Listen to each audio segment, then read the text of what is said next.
Good evening, everyone. It's Jason back in the railroad room. It's Sunday evening, September 6th, day before Labor Day. Hope you all had a good weekend. Hope you have a wonderful Labor Day tomorrow. Got a couple of updates on the layout. It was a busy week in the layout room this week. You wouldn't know it looking around the room here. Everything looks normal, but this layout was pretty messy this week. We did a lot of work.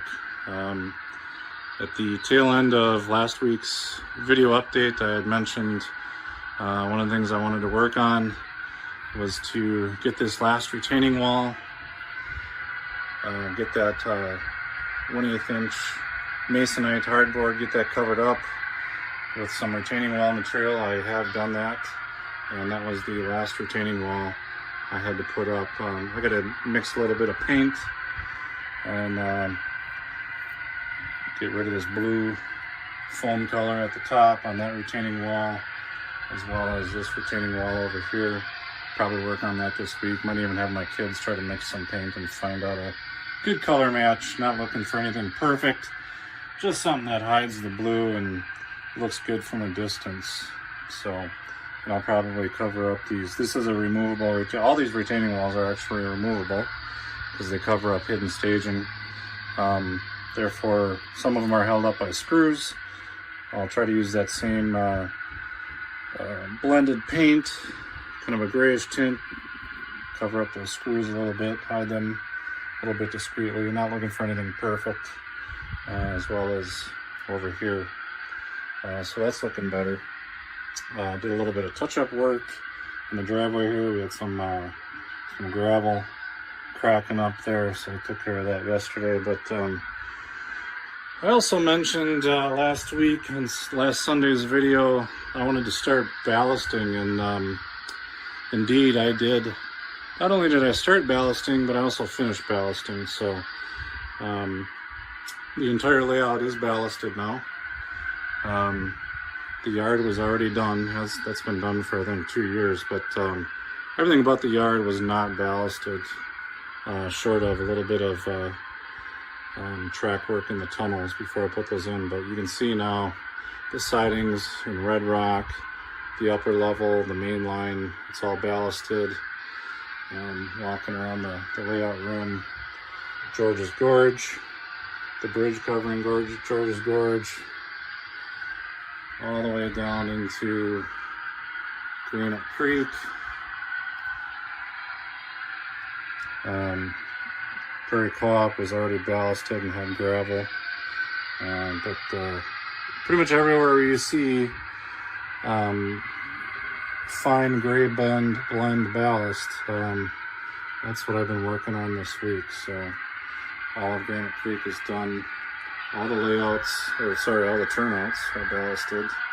The sidings, or the spurs, are ballasted, as well as the sidings, and the spur to Wagner transfer and storage is ballasted. I used a different color there when playing with it for a dirt color ballast. This is actually dark brown ballast, as well as at the lumber mill there. But yeah, so I started this.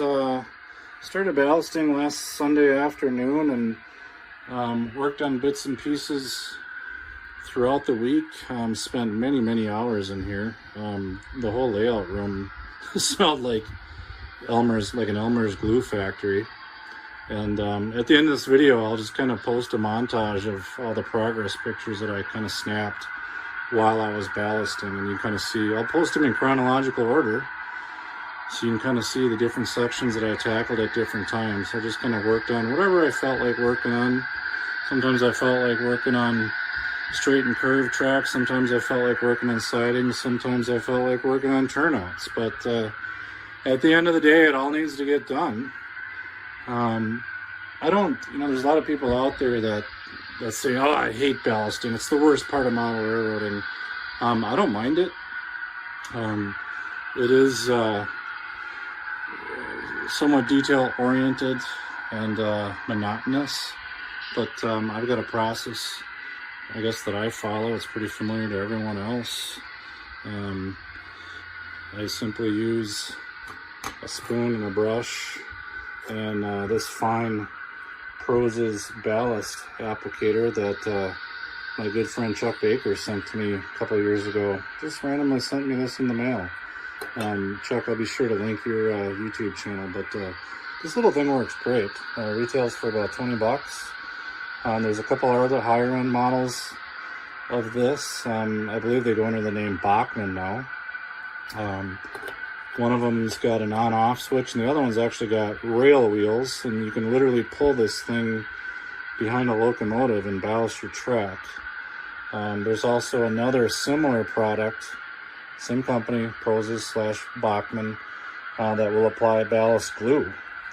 So, as fancy and as cool as these things are, you cannot get away with, touching it up with using in this case I use I don't know what this is, a 1/2-inch brush. This is probably the same brush I used to ballast my previous layout some 15 years ago. And then I use a spoon for kind of some fine cleanup and edge work on the outside of the ties. But throughout most of the layout, I used Woodland Scenics. I used fine ballast everywhere. I used a gray blend for the main line and sidings. I use dark brown for some of the spurs. I use brown or medium brown for a couple of the other spurs. I don't really like this color. It's pretty bright. At first I thought this was going to be a good representation of dirt. A little too bright in my opinion. So in spots where I applied this brown ballast, I'm going back with weathering powders and kind of knocking down the bright tone. And then this buff ballast, which I use it as gravel. So for instance, Prairie Co-op's got buff ballast. The refinery spur has got buff ballast, and that just simply represents, I'm representing gravel there. And then, last but not least, cinders and coal. I finally got around to doing a little bit of work on the Champion mine back here. So I got a lot of coal spillage. It's very sloppy back there. All glued down, mind you, but now we got separate representation of some coal mining going on back there. Disregard the truck full of screws. I use that to hold some of the screws from the retaining walls, and so I don't have to run up in the garage and get any more. I just keep them in there.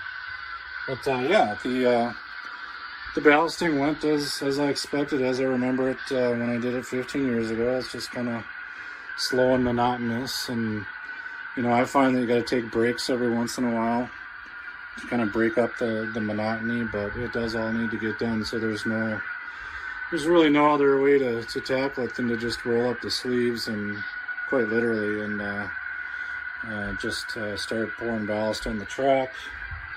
I use the brush to get the ballast out from between the ties, and then I also use the brush on the outside of the ties to knock the ballast off the ties, and then I apply more as needed with a spoon on the sides, and then I use 50-50 mix of water and 70% isopropyl alcohol. As wet water, I spray it down to break the surface tension, and then I use I like to use glue mixed with water mixed with 70% isopropyl alcohol. I can probably get away with not using the alcohol and the glue and just put a little bit of dish soap in there, but that's what I use. It works. It's a 1-to-1-to-1 ratio there, as you can see. Sorry about that, a little bit of a disruption. So anyways, I've actually finished the ballasting Friday night. Friday afternoon, something like that. And then Friday night and Saturday I spent cleaning the track, picking up some ballast off the inside of the rails, stuff like that. and then thoroughly going over all of the track with a couple of Bright Boys to clean all of the glue residue and all the crap off the top of the rails. There was some spots, several spots around the layout where there was, let me get a pointer here. Inevitably, you know, ballast is as best as you can try, you know, to brush off the ballast before you glue it. It does end up on the ties, which isn't so bad, but sometimes it also ends up on the inside of the rails or even the outside of the rails. And I went along with a pick and picked some of those off, and sometimes they pull the paint off the rails. And so what I do to kind of clean up when it tears the weathering off the rails, I just take this burnt umber paint pen and I go in there and just touch up the rails again. Let me get away from this locomotive. It's probably a little loud. I take this burnt umber paint pen and just hit the inside of the rails again, and it does leave. I'm a little bit sloppy. It leaves a little bit of brown paint in the ballast, but it's to me a good representation of a diesel locomotive that's leaking. It's got some leaking issues. I'll go back later with some weathering powders and just kind of knock down that dark tone a little bit so it's a little less obtrusive and obnoxious. But anyways, that's what some of those black splotches are that you can see on the inside of the ties. One other thing I wanted to mention as far as tips and techniques, and you know, gravel, like I said, does end up, or ballast, sorry, it does end up sometimes on the inside of tires. You can go through them meticulously, you know, pick it off with a pick or a tweezers or whatever you want to use. And I do that sometimes, but I also found that I can just take this burnt umber pen, and I'll show you an example. So here's a couple spots where there's some ballast on the ties. You can't even really see it that much, but you know, rather than, if you don't want to really spend time picking it off, you can just, what I'll do is I'll just paint it over, okay? And then you can't really see it anymore. To me, it's as good as picking the ballast off the tires. Here's another spot right here. I'll hit that.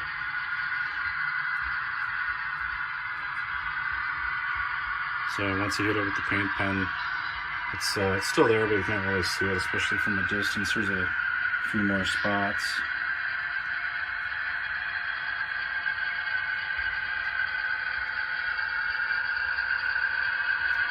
So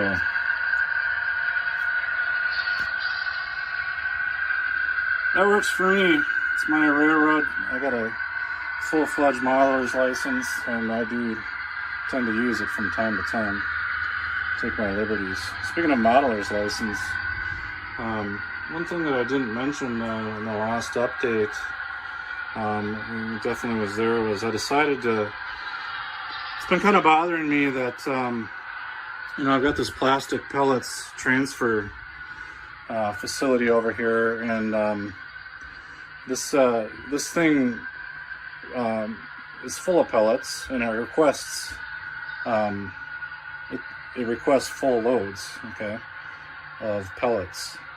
And so I can bring in loads, but I have no place on the layout to actually that I can source my plastic pellets from, or at least I didn't until last week. What I was doing was I was simulating getting all my plastic pellets from Interchange, getting those loads in from Interchange, and then bringing them in here as loads, emptying them in, and then these silos fill. But you know, after doing some research, I had the realization that, you know, plastic pellets, I believe, come from refineries. And although this is probably the world's smallest refinery here, and I was using this as this is an oil loading dock that I built, and this was taking tank cars. But I decided, you know, I can't fit a full refinery in here, but this is kind of what I'm simulating. And since this refinery, you know, is able to produce oils and gases and things like that, It can also produce plastics and plastic pellets. So I took an extra piping kit from the plastic pellet transfer facility, put it in there, and we can now put in center flow hoppers into this spur, and we can pick up our plastic pellet loads, and then we can deliver them over to Red Rock at the plastic pellet transfer facility. And the reason that was that was kind of a problem was, I've got all of these plastic pellet hoppers, quite a few of them, probably at least 20. And hoppers tend to be my favorite rail car. And JMRI would order plastic pellet hoppers and put them on the layout, but they really had nowhere to go if they were empty. They'd go on the layout. Sometimes they would go to interchange to my Hennepin Overland Club, but most times they'd get pulled out from a transfer. They'd sit in the yard, and then they would get pulled out in the next transfer. They never really got to route anywhere on the railroad. So I needed to fix that. And again, I pulled out my modeler's license and said, you know what, this refinery is going to produce plastic pellets for me, as well as oil and kerosene and gasoline and things like that. So let's see what else. One more thing, I think. I was watching I think it was on Model Railroader Video Plus, just a short little segment that I just happened to randomly catch about using clothespins as braking mechanisms for rail cars that sit on a hill. And I happen to have just such an issue here in Granite Creek, where we do have about a slight 1 to 1.5% grade in one section of the layout, and there are industries nearby, and I do need some kind of brakes. It would be awfully nice to keep the rail cars from floating or running loose into the road here, and along the way hitting pedestrians or hitting cars that are trying to get back to the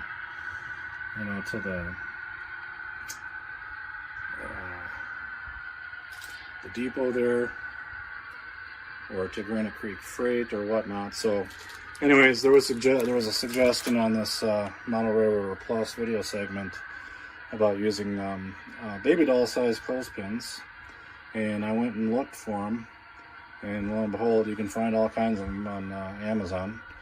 And I found one such company very quickly that makes all kinds of different colors, and wouldn't you know, they make green, and I'll be darned if it is not Cascade green. And I said, well, that's a perfect match. And these, it comes in a bag of 100. I don't need 100 clothespins, but that's the minimum quantity. And it was just I don't want to say it was like $6 or $8. And so now I got enough brakes to last this railroad a lifetime. You do have to make one modification to these clothespins. And you see, if while I'm holding the camera, I can describe this. Now, the clothespins look like your normal everyday clothespin, and focus on the left there, the left of the clothespin, kind of where those jaws are. The problem is, when they come like this, they don't quite have enough bite to stick on the rail, and that is because you see there on the left, that V-shaped jaw, it gets in the way from grabbing onto the rail. So what you do is you take, and again I saw this on that Model Railroader video, you simply take the clothespin up against a sander, in my case a grinder, and just grind the face off. And so you can see the difference between, the top one is the one that I applied to the grinder, and the bottom one is a stock one that I have not ground. You can see the difference there. I just ground out the V, and when you do that, the clothespin was able to bite the rail. And now we've got, this is, by the way, where there's a little bit of a grade there. These cars aren't rolling as much, but definitely have some cars with better rolling wheels and more weight that will definitely roll down into that intersection. So, okay, I got some other things planned for this week. Probably minor stuff in comparison to all the work that I did this week, but I'll have more updates next week. I've already got a couple of things planned, some things I already started working on, but I'm not gonna highlight those till I finish them. So I'll leave off with this video.